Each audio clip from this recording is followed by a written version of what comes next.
The skeleton approaches you. Bard, you're up. I will roll to seduce the skeleton. You can't do that. It's a skeleton. It has no reproductive organs and no brain chemistry. So you waste your turn trying to seduce something via music which it can't even hear because it has no ears. So, Ranger, you're up. Is it a goblin skeleton? That is my favorite enemy. No. Are we in a forest? That is my favorite terrain. No, you're underground. So, you both die because you clearly can't do anything. So, and with that, welcome to Stellar Strategy Gaming. If you like what we do here, please like, subscribe, comment if you have an interesting story relevant to one of our videos. And speaking of what we are doing here today, we will be talking about the issues with Bard and Ranger and the similarities between the two. Yes, so Bard and Ranger both have the same odd problem, which is that they're both too specific and too generalized. Both can fight, but they can't fight as well as a fighter or a barbarian or even a monk. Both can cast spells, but they can't cast spells as well as something like a druid or a cleric. And I'm going to start with the bard. Now, with the bard's abilities, just right off the bat with a bard, you're getting the bardic inspiration ability, which allows you to give your allies a little bit of a boost. And it's the kind of thing where my experience has always been, whether it was me playing the bard or anybody else, I'm going to give you a bardic inspiration. Great.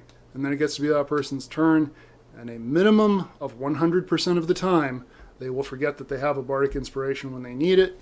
So you have to remind them, and it kind of breaks up the flow of the game, breaks up the flow of combat.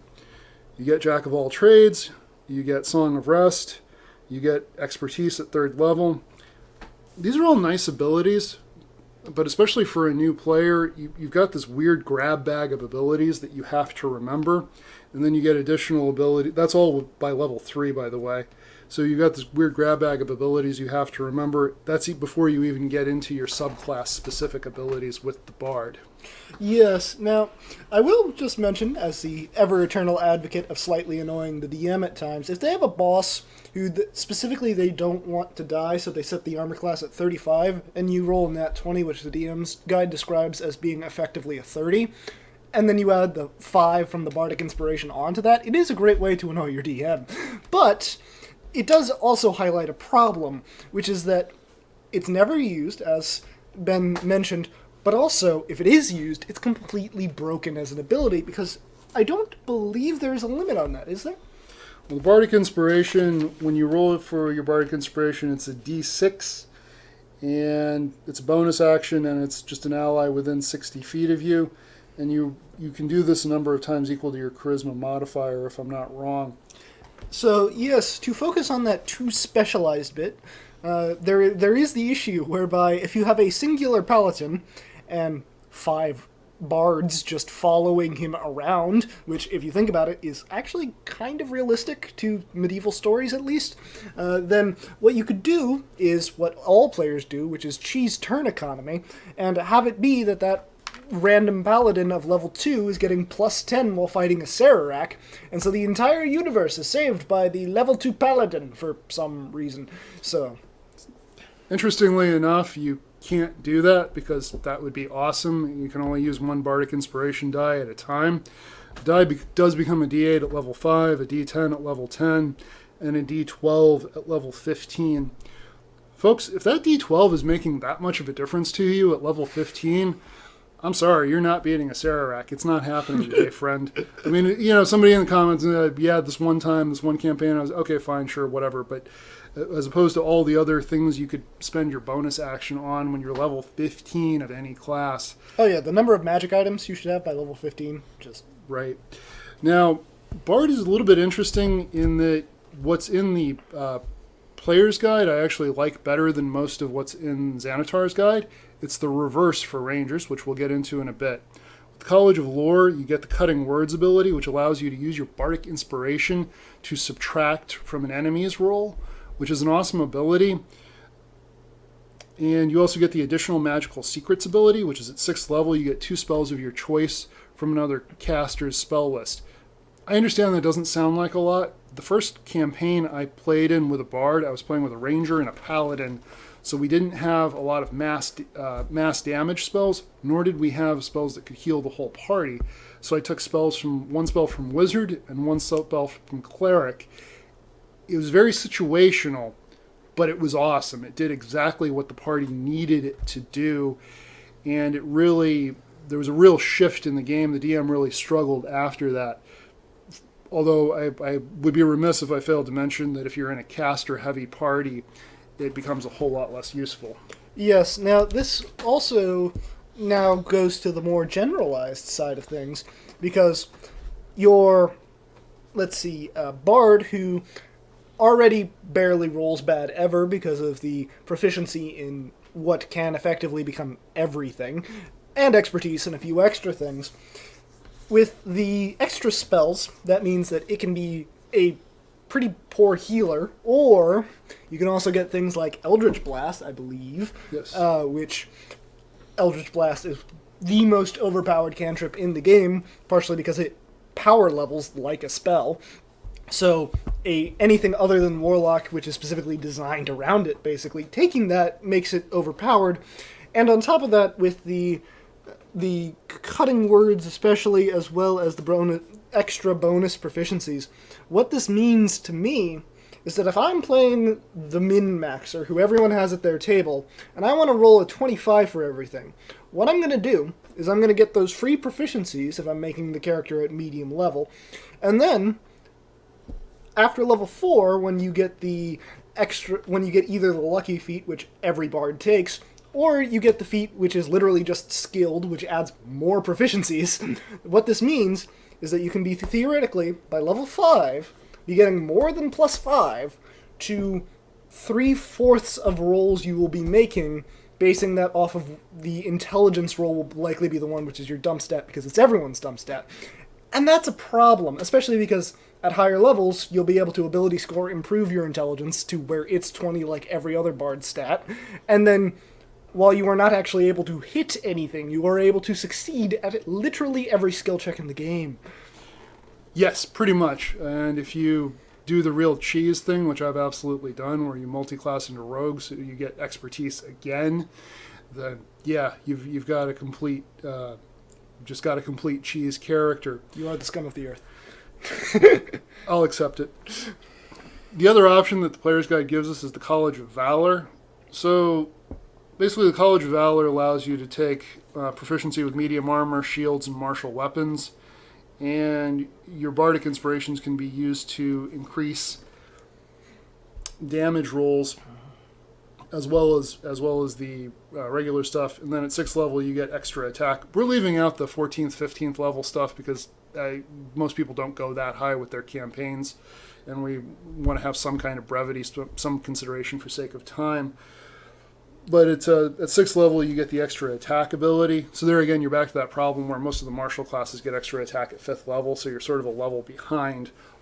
In all fairness to the class, though, one of the best sessions I've ever played was a jailbreak session where I was playing a Valor Bard, and my Bard was able to use his charisma abilities to lie his way past guards. He was able to use his illusion magic and charm magic to scare away more guards, and then when it came time to fight, he was able to hold his own in battle. So it was a situation where it required a lot of different abilities, and the Bard had all of them. So if you're looking for a generalist, then that's amazing. Now, Xanatar's Guide to Everything gives us some additional Bard classes. There's College of Swords, which, if the Battlemaster archetype for the fighter was just the right level of tedium and record keeping for you, College of Swords is right for you. I really don't like it. It just doesn't beef the character the way Valor Domain does, in my opinion. You've also got the College of Glamour, which basically, if you want to play the horny bard that seduces the entire village at one time, College of Glamour is for you. There's also the College of Whispers, which I haven't gotten to play yet. That looks like a potentially devastating class. It has combat abilities, it has deception abilities. It really looks like potentially a game-breaking class. They actually wrote it into the class description that other bards hate College of Whispers bards. So I think they intentionally did that to give DMs a little bit of a way to nerf that class. Yes, and now I'm going to focus on the Valor class because a lot of what I take issue with is exclusively in the player's handbook for both classes. But with Valor, there is again, and actually with swords, I guess this problem applies both times. Proficiencies. They are more powerful than people think, because if you get extra proficiencies in weapons, what this means is while the rest of the party cannot use the weapon that the guard just dropped, you can literally pick up every weapon you find and wield it instantly. And that is where it becomes overpowered, because I'm not sure about Valor, but I know, especially for College of Swords, or whatever it is, that you do gain an insane amount of weapon proficiencies. And, again, combine that with Weapons Master, which gives you another 4 proficiencies in it. So combining Bard with any kind of feat makes it overpowered, but on top of that, it is either so aggressively underpowered that it really doesn't matter what you do, or it's so overpowered that everyone at the table is going to hate you for rolling 25 on a regular basis. So I'm going to do a slight correction here. With College of Swords, you only get proficiency with the medium armor and the scimitar, and you can use any weapon you're proficient with, any simple or martial melee weapon as focus for your bard spells. Oh, so if you also get your arcane focus confiscated, you can also then just cast Firebolt from a random rapier that you found on the ground, or scimitar. Yep, pretty much. Now, speaking of combat abilities, one of the problems with the Ranger, especially with the Beastmaster class, the most hated Ranger class, and I gotta say, rightly so. Oh yes, they had to release an entirely new Ranger class as Unearthed Arcana until Xanathar's got up to allow people to play the Ranger, which really says how badly they messed this up, because it is the only class where they had to do a complete re-release for. So long story short, with the Beastmaster, you get an animal companion. You have to use up your actions for it to attack. It doesn't level up with the party, and there's no clear way to replace it if it gets killed. There's a clear example of this kind of thing in the lore, which we'll get more into lore stuff later, but it was the character of Dritsto Urden, had a panther companion that traveled with him through all of R.A. Salvatore's Dritsto Urden novels. In the novels, the panther was an astral creature that could retreat to its home plane when it was damaged. That's not included in this class, so you lose the best thing about it, which is its ability to, you can call it back. Also in the books, the Panther seemed to attack independently. You're not burning through your actions for your wolf or whatever it is to attack. Yes, and to expand upon this just a little bit, there are so many other classes which do this better, and so many other spells which do this better, which the Ranger does not have access to. For example, Summon Minor Demons summons creatures with challenge ratings higher than this wolf or whatever it is. Or Summon Minor Fae, which I do believe the Ranger gets, but because it's a Ranger, it doesn't have the spell slots to use it, so why waste it on something like that? And then on top of that, there is also the Shepherd Circle for the Druids, which also gets an extra animal companion and still gets Circle of the Moon, which means that theoretically, what ends up happening is, oh, well, my ranger has 18 strength and can also use this animal, and I have magic. And what the druid says is, oh yes, but I have 20 strength when I'm wild shaped into a bear. I do not waste my actions as much as you do, and it levels with me, and I have magic. So it's quite clear that even just by itself, it's underwhelming, but by comparison to every other class in the game, and especially classes also focused on nature, it is pathetic. You also, with the Ranger, you have the similar problem with the Bards, where you get this sort of grab bag of abilities, favorite enemy, natural explorer, fighting style. They're not necessarily bad abilities, but especially for a newer player or a more casual player, it's just really hard to keep track of while you're in the moment. And they're so specific. It's like favorite enemy. It doesn't just give you, for example, advantage or a bonus on attacks against that enemy. I'm not even going to get into what all it does, but it's not that. It's not something intuitive. And something similar with Natural Explorer, it's things like when you forage, you find twice as much food as you normally would. Like, that never comes up realistically. Yes, and now there's a lot of inspirations for the Ranger in popular lore, but that probably hurts it as much as it helps it. Yes, because while there are examples of Rangers in popular lore, there are still less of them than anything else, which, as much as we all believe that you're a very creative person who wrote 15 pages of backstory, at the exact same time, everyone draws inspiration from somewhere. It's very hard to come up with a completely original character who sticks to the D&D class system just because the classes themselves are based on earlier works. So, the examples of Ranger that come to mind would be Drizzt Do'Urden, who we mentioned. It would be Aragorn from the Lord of the Rings series, who is directly referenced as a Ranger in that series, which means we're safe from criticism there. And Mandalorian, who people will probably disagree with me with this one and claim that because he has an armor suit and mechanical abilities, he's obviously an artificer, except that he didn't make that armor and had to learn those abilities, which implies that he would have effectively used the mechanics to learn new proficiencies that are listed in the books. And on top of that, he actually exhibits traits similar to a ranger. He's exceptionally good against Imperial troops, which suggests a favored enemy type. And on top of that, when he is on the ice planet, he's unusually good at surviving, and when he's underground, he's unusually good at surviving, which sounds like favored terrain. So this limited selection slants what you're going to do with the ranger. Yes, and I really enjoyed the Drizzt Do'Urden books when I was younger, but I think it inspired a lot of people to play a Dark Elf Ranger. Dark Elves have sunlight sensitivity, which gives them disadvantage on a bunch of things in direct sunlight, which is a particular problem because of the way the Ranger class works, with it being primarily a melee class and not having a lot of AoE type spells. So I think that gave a lot of people a sort of bad taste in their mouths as far as how the Ranger works. Similarly with Aragorn, the way he's portrayed in the movies, he's the character who's essentially a frontline fighter, and Rangers don't necessarily play well that way, so people have a somewhat slanted view of what the Ranger can do. And it's kind of ironic because when Aragorn gets his magic sword in the third movie, I don't recall if this was in the source material, the original books or not, but when Elrond gives him the sword, he says, "Put aside the Ranger, become the person you were born to be." And it's clear from Aragorn's armor, his whole way of fighting, his whole way of carrying himself, that he's now a paladin or something. Now, I don't want to be on too much of a hate train for the Ranger, because I gotta say, I've gotten a chance to play a couple of the classes of Ranger in Xanatar's Guide, and they are amazing. The Gloomstalker, you get Umbral Sight, which gives you dark vision to a range of 60 feet, and if you already have dark vision, it increases the range.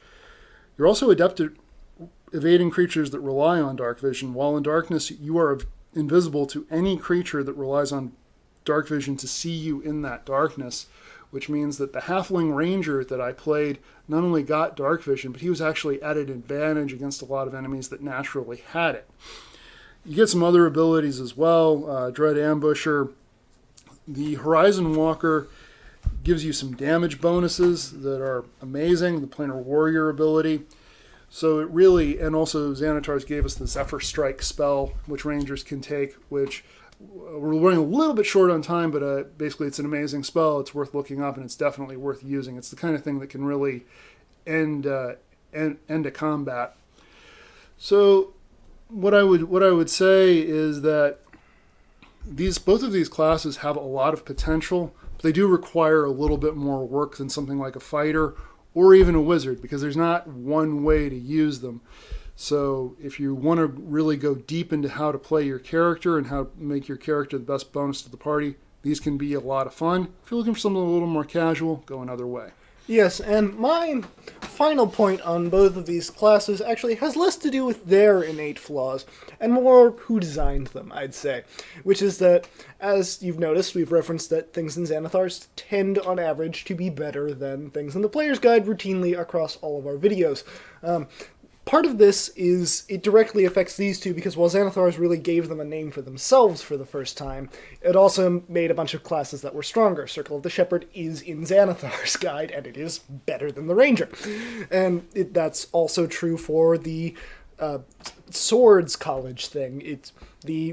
There's a martial class for wizard, which is better. So there's very clearly an issue where wizards really doesn't necessarily understand that not all classes can just be the same thing. In fact, that's where 4th E went wrong, so we do ask wizards directly, if they're watching, which we doubt, to please just in the future keep that in mind. But for now, thank you for watching. We hope you had a good time. Next time we will be talking how to make a good Oathbreaker character.